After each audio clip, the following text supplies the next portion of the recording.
కరీంనగర్ జిల్లాలో బీసీ బంద్ కొనసాగుతోంది. అన్ని ప్రజా సంఘాలతో పాటు రాజకీయ పార్టీలు బంద్లో పాల్గొన్నాయి. ఉదయం నుంచే పలు చోట్ల ఆందోళనలు, నిరసనలు కొనసాగుతున్నాయి. బీసీలకు 42% రిజర్వేషన్ అమలు కాకపోవడానికి బీజేపీ కారణమంటూ కాంగ్రెస్, సిపిఐ, తెలంగాణ జనసమితి ఆరోపిస్తున్నాయి. కరీంనగర్ టవర్ సర్కిల్లో టైర్లకు నిప్పంటించి బీజేపీ తీరుపై నిరసన వ్యక్తం చేశారు కాంగ్రెస్ లీడర్స్. బంద్కు సంబంధించిన మరింత సమాచారాన్ని వెంకటేష్ అందిస్తారు.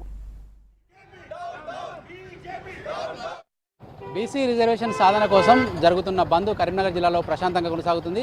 ఉదయం నుంచి కూడా కరీంనగర్ బస్టాండ్ దగ్గర అన్ని సంఘాల ఆధ్వర్యంలో కూడా బంద్ పాటిస్తున్నాం. చూడొచ్చు, మనం కరీంనగర్ అవుట్ బస్టాండ్ దగ్గర ఉన్నాం. లోపల బస్సులన్నీ కూడా లోపలే ఉండిపోయినాయి.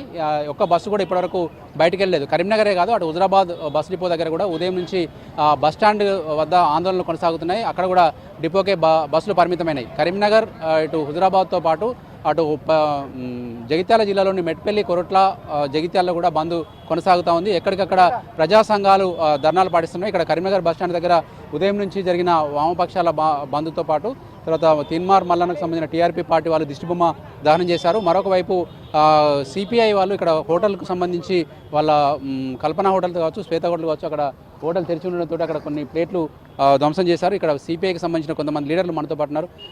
సిపిఐ జిల్లా కార్యదర్శి మనతో పాటున్నారు. శ్రీనివాస్ గారు, ఏంది మీ బంద్ కాజు మీద మీ ఒపీనియన్ ఏంది? ఎట్లా ఈ సక్సెస్ అవుతుంది? బీసీ రిజర్వేషన్ ఎట్లా సాధ్యం అవుతుంది? తెలంగాణలో బీసీలకు 42% రిజర్వేషన్లు కల్పించాలని డిమాండ్ చేస్తూ ఇలా బీసీ సంఘాలు, అదేవిధంగా భారత కమ్యూనిస్ట్ పార్టీ ఆధ్వర్యంలో రాష్ట్ర వ్యాప్తంగా బంద్ చేపట్టడం జరుగుతూ ఉంది.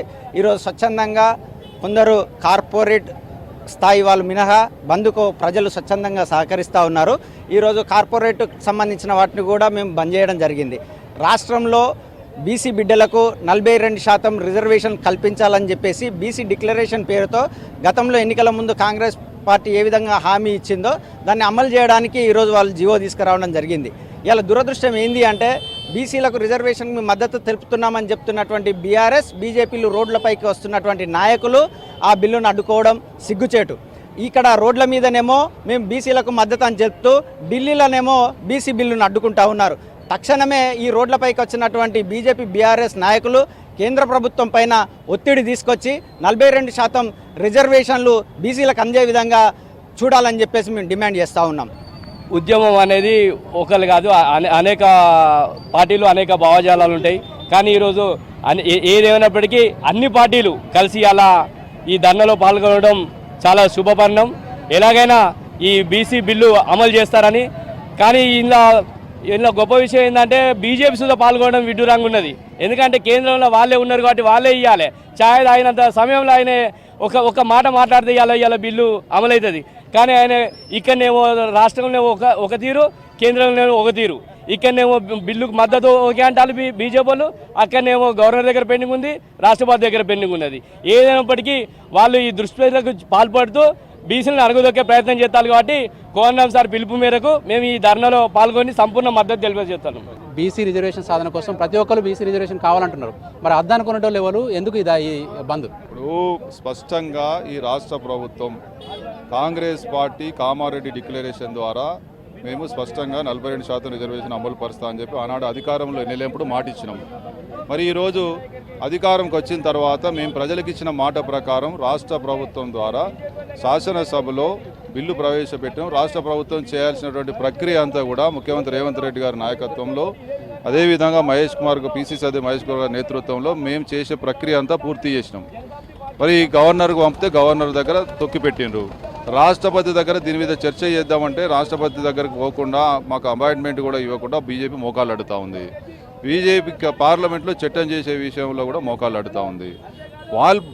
మేము బీజేపీ కోర్టులో పెట్టినాము. బీజేపీ దీన్ని ప్రజలకు రిజర్వేషన్ అమలు పరిచే విషయంలో చిత్తశుద్ధిని ప్రదర్శించమని చెప్తా ఉన్నాము. అది చేయకుండా శాసనసభలో మరి ఆనాడు బీజేపీ మద్దతు ఇచ్చినట్టే ఇచ్చి ఈరోజు మళ్ళా కేంద్రంలో మోకాలు అడుగుతూ ఉంది. కాబట్టి వీరి యొక్క వైఖరి స్పష్టంగా ప్రజలకు తెలుస్తూ ఉంది. ఈరోజు మేము ఏదైతే బీసీ సంఘాలతో పాటు ఈ బంద్ను పూర్తి స్థాయిలో కాంగ్రెస్ ఇలా బంద్ను పాల్గొంటూ ఉంది. ధర్నాలు చేసి రోడ్లెక్కే పరిస్థితి వచ్చింది. ఇది ముందు కొనసాగకుండా ఉండాలంటే ఏం చేయబోతున్నారు? నెక్స్ట్ స్టెప్ ఎట్లా ఉంటుంది? ప్రజలకు మా యొక్క వైఖరి స్పష్టంగా తెలియజేసినాం. ఇది భారతీయ జనతా పార్టీ అడ్డుకుంటుంది, భారతీయ జనతా పార్టీ వల్లనే ఇది జరుగుతలేదనే విషయం మేము ప్రజలకు ముందు దోషిగా నిలబెట్టే బాధ్యత కూడా మా మీద ఉంది. ఎందుకంటే మేము చేసిన చిత్తశుద్ధి మీరు ప్రదర్శిస్తలేరు, మీరు మోకాళ్ళు అడుగుతా ఉన్నారు, మోసం చేస్తూ ఉన్నారు. దాన్ని ఖచ్చితంగా ఇది అమలయ్యేంత వరకు కూడా మిమ్మల్ని దోషిగా నిలబెడతాం. ఖచ్చితంగా మీ నిజస్వరూపాన్ని, భారతీయ జనతా పార్టీ నిజస్వరూపాన్ని ఖచ్చితంగా ప్రజలకు తెలియజేస్తాం. అది మా బాధ్యత. ఎందుకంటే మీరే ఇలా బీసీల ముందు దోషులుగా నిలబెడతాం. మా బాధ్యత. ఎందుకంటే మీరు చేస్తలేరు కాబట్టి ఇలా మేము రోడ్డు మీదకి వచ్చి పోరాటం చేయాల్సి వస్తుంది. అందరి కాదు ఒకటే అయినా వేరువేరుగా గ్రూపులుగా ధర్నాలు చేస్తున్నారు. అందరూ ఒకటే లైన్లో నిలబడి చేయొచ్చు కదా. అంటే అందరి యొక్క వైఖరి ఒక్కటే కాబట్టి ఎవరి వైఖరి అయినా గదే కాబట్టి అందరం కలిసి ఎవరికి వాళ్ళు మా వైఖరి తెలియజేస్తూ ఉన్నాం. దీనిలో వేరే ఉద్దేశం లేదు. దీనిలో భారతీయ జనతా పార్టీ కొంతమందిని ప్రవేశపెట్టి కాంగ్రెస్ పార్టీ మీద మాట్లాడిస్తున్నారు తప్ప మిగతా ఒరిజినల్ బీసీ సంఘాలు కావచ్చు అన్ని పార్టీలు కూడా వైఖరి అంతా ఒకటే. ఇది ఓవరాల్గా కాంగ్రెస్ పార్టీ అయితే చాలా చిత్తశుద్ధితో పనిచేస్తూ ఉంది. ఇప్పటికీ బీసీ సంఘాలు ధర్నాలు చేస్తున్నారు. వీళ్ళందరినీ కలుపుకొని బీసీ రిజర్వేషన్ కోసం పోరాడదామని చెప్తున్నారు. ముఖ్యంగా ప్రధాన కారణం బీజేపీ వల్లే ఇది ఆగిందని చెప్పి కోమటిరెడ్డి నరేందర్ రెడ్డి ఆరోపిస్తున్నారు. కెమెరామెన్ కవికుమార్తో వెంకటేష్, V6 న్యూస్, కరీంనగర్ నుంచి.